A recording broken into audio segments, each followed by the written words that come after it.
So we have had study sessions and dialogue regarding budget throughout the year, as well as during the development of next year's budget.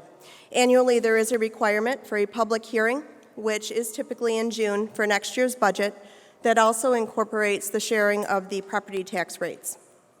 So I just have a few slides here to go through. First, the property tax millage rates. Many are familiar with the term homestead property.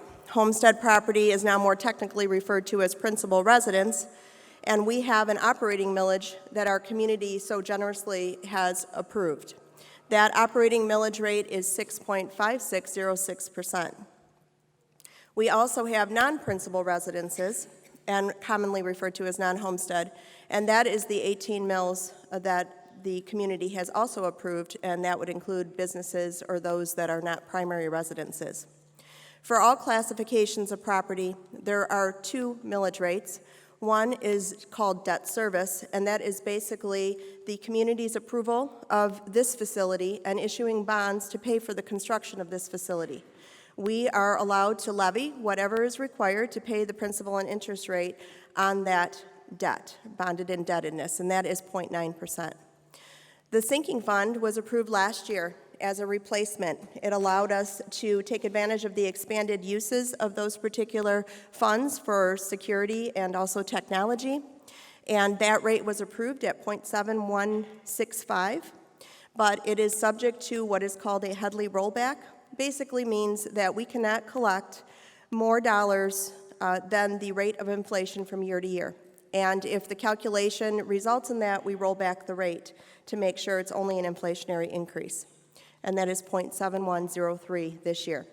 All of these rates are levied 50% in the summer, which is the July 1 tax bill that some of you will be seeing soon from your communities, and also December 1st. So those are the tax rates for 2019. Next, we have next year's budget. Next year's budget, we're starting with a fund balance projected of about $19.2 million. And with revenues and expenditures of around $94 million, we are projecting that we will be spending more than revenue of about $775,000. We have very conservative assumptions, and this year with our new governor, we don't yet know what our funding will be next year.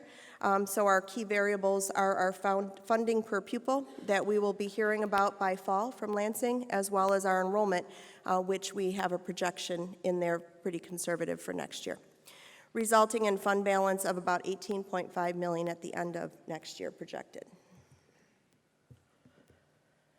Special revenue funds, there are actually a handful listed at the bottom. It does include our center program fund, which is a county-run program, tuition-based, and it's self-contained. International Academy, which we are the fiscal agent for the consortium of districts that participate in our center campus International Academy. Our Recreation Community Services provides many programs for our community. Our Food Services Fund, and then Hills Activities. Hills Activities is a new fund this year and relates to many monies that we've been holding as an agent for our student groups, our clubs, et cetera. Accounting rules have changed where now you'll see this in this category. And then our Co-Curricular Endowment Fund. Overall, the balances as well as the monies coming in and out are very similar to what they were this year. And that is all.